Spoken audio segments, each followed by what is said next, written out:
empezó con don Menno Simons. ¿Cómo se puede contar eso en un minuto?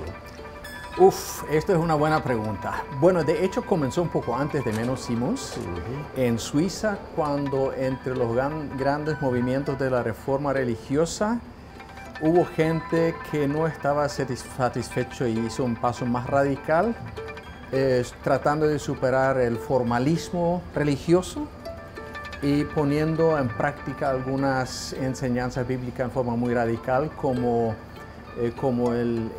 la fe sobre la base de la voluntad propia, consecuentemente también el bautismo de adultos, un rechazo bien radical al uso de la violencia para resolver problemas, y también en el área de la ética un fuerte énfasis en la verdad, rechazando el juramento, considerando que el juramento era más bien un fortalecimiento de la deshonestidad. Y fueron tajantes, que son valores que hasta hoy en día nos siguen dando fuerza como comunidad menonita. Es muy curioso y históricamente irónico el hecho de que esa posición tan firme por la paz, contrapuesta con ese invento horrible de la guerra, les haya generado al mismo tiempo tanta falta de paz a los menonitas durante toda su vida, ¿no? Bueno, la paz es costosa. Construir la paz puede ser una lucha sangrienta. Esto lo aprendimos ya desde en el primer siglo y muy fuertemente en el siglo XVI, que la persecución fue muy sangrienta. Pero esto son las palabras de Jesús, que construir la paz es una tarea para valientes que puede costar vidas. Y así fue, porque cuando tú enfrentas la violencia con paz y con no violencia, la gente se enoja. Estuvo especialmente, para ahondar en este punto, estuvo especialmente marcada por la persecución, la vida del mundo. Sí, en el siglo XVI muy fuertemente. Y las migraciones también se deben a esto. ¿Algunos momentos especiales en ese Bueno, en el siglo XVI la comunidad anabautista, como se llamaba, fue considerada una secta, y con esto era suficiente para obligar a los órganos del Estado a martirizar quien no negaba su fe. Menno Simons le perseguían, pero con plata puesto sobre su cabeza. En las mujeres, los hombres se los quemaba, pero era muy feroz la persecución. Más tarde, en Prusia era una cuestión del servicio militar. Viste que el servicio militar obligatorio, así como lo conocemos, tiene un poquito más de 200 años nada más, porque antes también era profesional. Pero con la Revolución Francesa y después con Prusia, con todo el encanto por la juventud, se introdujo esto del servicio militar obligatorio, y en Prusia esto causó mucha presión y ahí tenían que pagar mucha plata, y finalmente fueron tentados a venir a Rusia. Y en Rusia vino la persecución, más bien después, o en una forma muy expresa y muy violenta, con la revolución bolchevique. Claro. Que fue, digamos, que ya el antecedente de lo que serían los asentamientos actuales, o un poco menos que actuales. Tipo colonias. Claro, y cómo ese éxodo se dio para... Pero vos sabés, hay un dato histórico. Esto de las colonias no fue un invento menonita. Esto fue la obligación del gobierno ruso, de la emperadora, porque vinieron muchos católicos, un poco menos luteranos y menos menonitas a Rusia.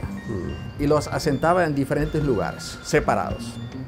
Y ahí los menonitas, por la gracia de Dios, digamos, aprovecharon esta prescripción del gobierno, y esto los hizo muy fuertes en Rusia hace 100 años.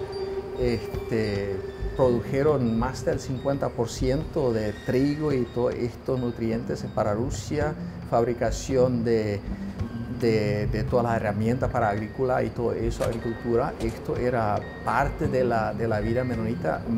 El impacto en aquel entonces, económicamente hablando, viene a ser igual como hoy en Paraguay. ¿Por qué esa adhesión tan especial y cariñosa, digamos, por el Sermón de la Montaña? ¿Qué es lo que dice para el mundo menonita? Bueno, de hecho, a mí me tocó enseñar en el seminario del Sermón del Monte por años. Es una prédica, un sermón de Jesús muy especial que pone a prueba la radicalidad de la fe. A ver cómo es eso. Y bueno, la invitación a la fe cristiana es, en palabras de Jesús, optar por un camino estrecho y sacrificar su vida a favor de la causa del reino y a favor de otros.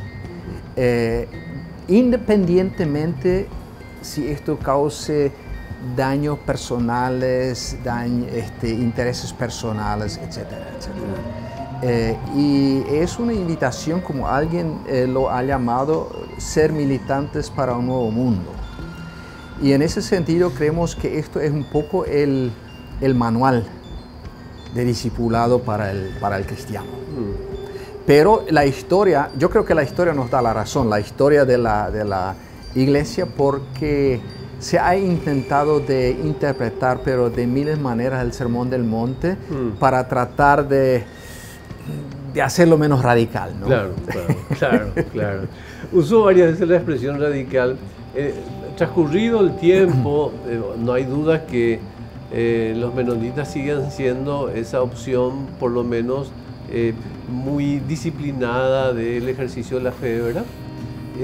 ¿Cómo se observa desde ese lugar? Y ahora recuerdo que esta misma pregunta le hice a un monje benedictino hace algunos meses en este programa. ¿Cómo observan desde el lugar donde se encuentran ustedes a un mundo que está como cada vez más descreído de la fe? Tanto es así que algunos dicen hasta no podés ser civilizado en el mundo de hoy y creer en Dios al mismo tiempo. Claro, pero eso es una semi-mentira o semi-verdad, ¿no? De hecho, el mundo se vuelve más religioso. No solamente la religión cristiana, las religiones crecen en todo el mundo. Entonces, el mundo se vuelve más religioso, que es una contradicción a esto que a la gente, el ser humano tiene un profundo deseo de Dios y por eso se vuelve religioso. ¿Religioso o espiritual? Religioso, como quieras llamarlo, o sea, pero busca no militando en una religión. Pero, claro, digo religiosa en el sentido de interreligiosidad, ¿no? Sí. Pero por el otro lado también la iglesia no ha sido tan atrasada como se dice. El ejemplo son nuestros antecesores espirituales, que eran vanguardistas en el área de la paz.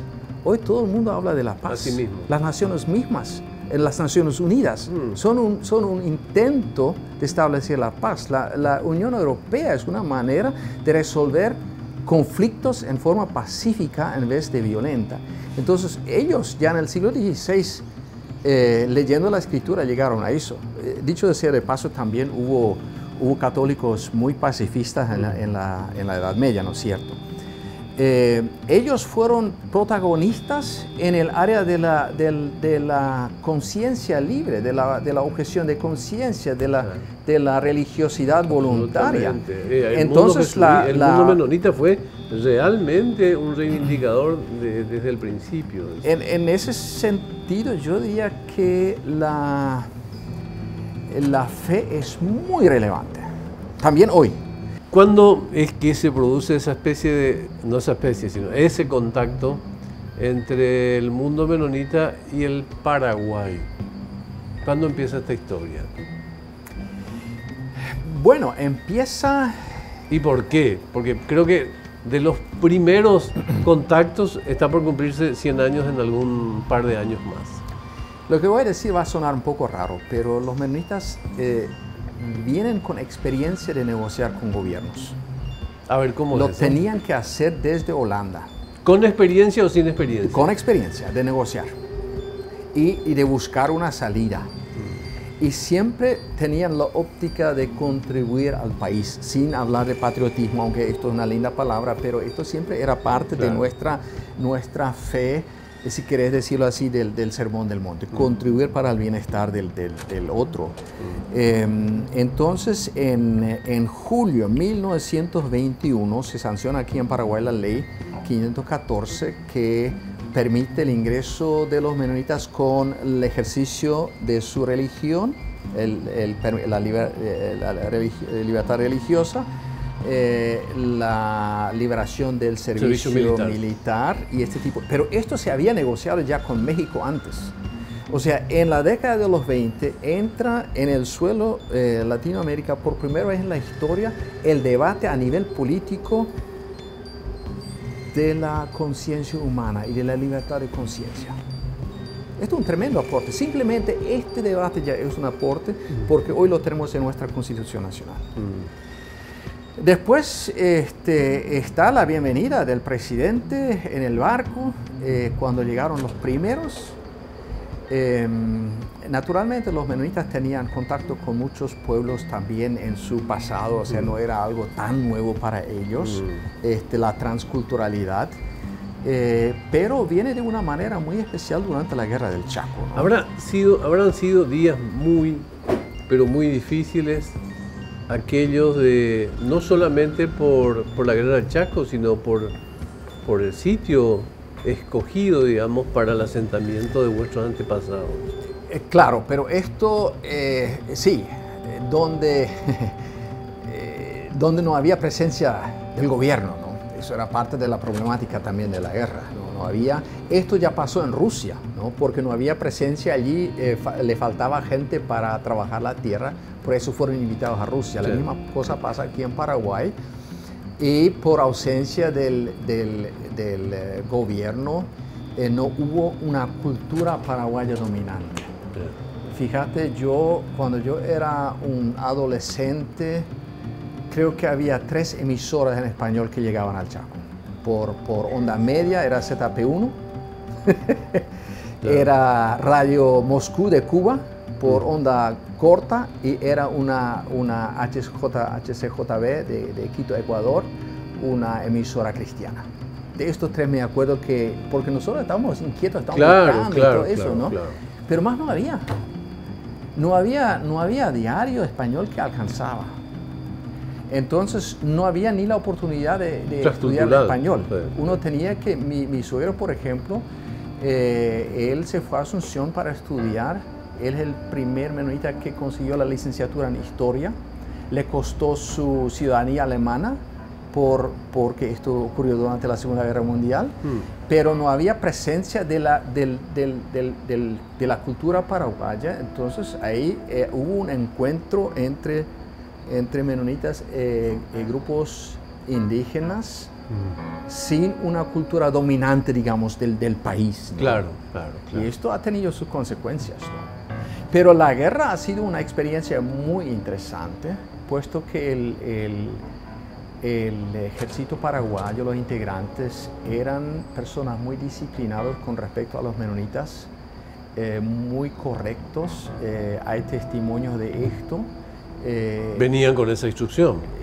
Me imagino, claro, pero también lo obedecieron, o sea, en ese sentido la experiencia ha sido muy positiva, y naturalmente los menonitas conocían, especialmente los que provenían de Rusia en el año 30, salieron de la guerra, o sea, conocían eso, conocían el trato con militares y todo esto. ¿Cómo es no tomar parte de la guerra, pero al mismo tiempo hay memoria del apoyo, digamos, al ser humano combatiente que pasaba por ahí?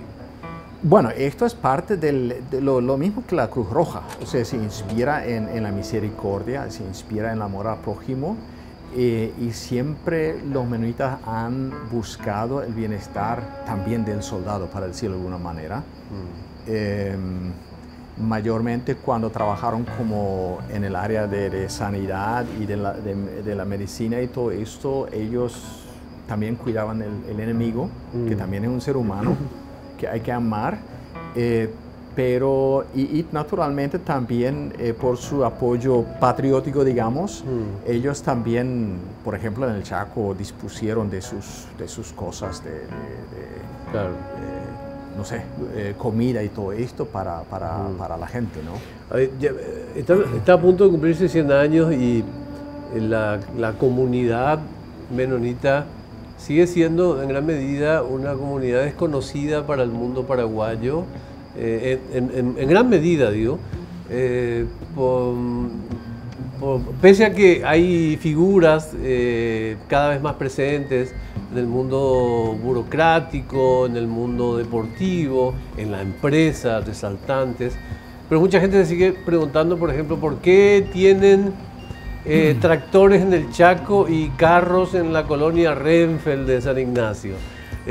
¿Cómo conviven esas dos comunidades jesuitas, menonitas? Es una buena pregunta, fíjate, Paraguay es un país bastante intercultural. La inmigración ha sido una constante. Las comunidades étnicas también son una realidad, y el paraguayo en general sabe muy bien convivir con esto. Esto ha sido una generosidad del pueblo paraguayo que hay que destacar, sin lugar a duda. Pero también ha traído beneficio. Esto no cabe duda tampoco. El gobierno sabe que un menonita generalmente no va a ser una carga para el Estado en ningún momento. Ni para la educación, ni para la enfermedad, ni nada. Esto ha sido así casi 100 años, y esto es destacable.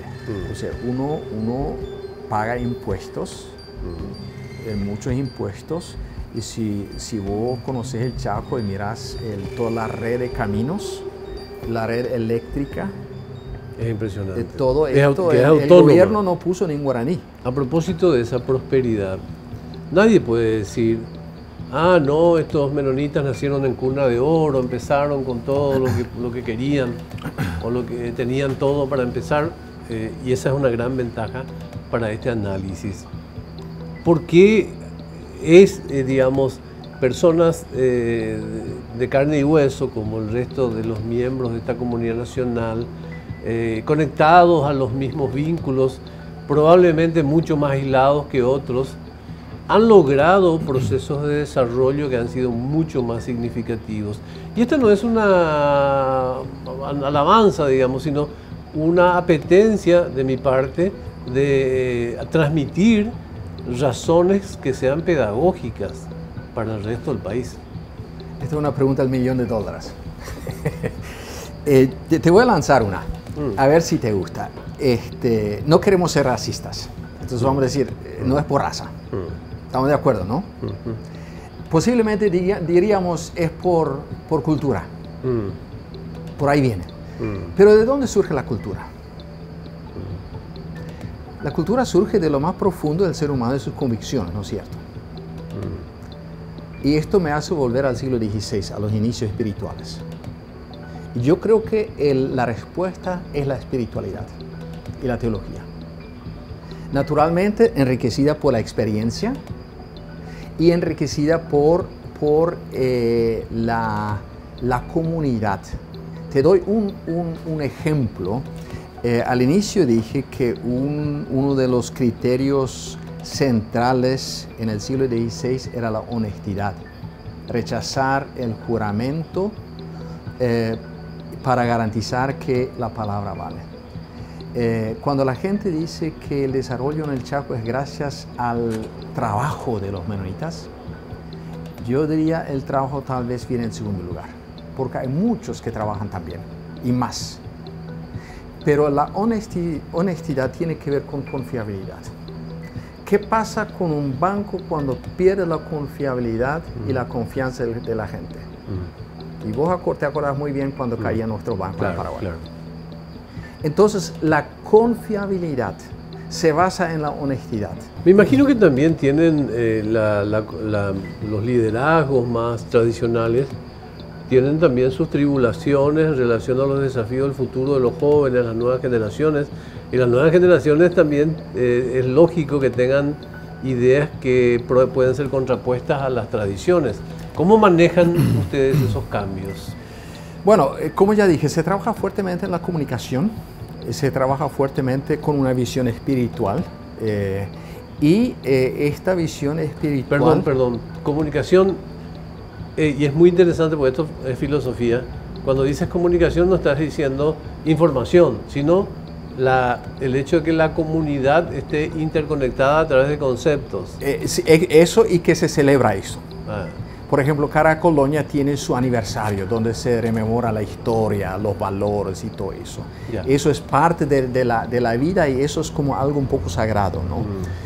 ¿Por qué hay tan poca repercusión de la cultura, pero no como hecho solamente que identifica la forma de vida de un conglomerado social, sino de la cultura en sus expresiones artísticas y compañía?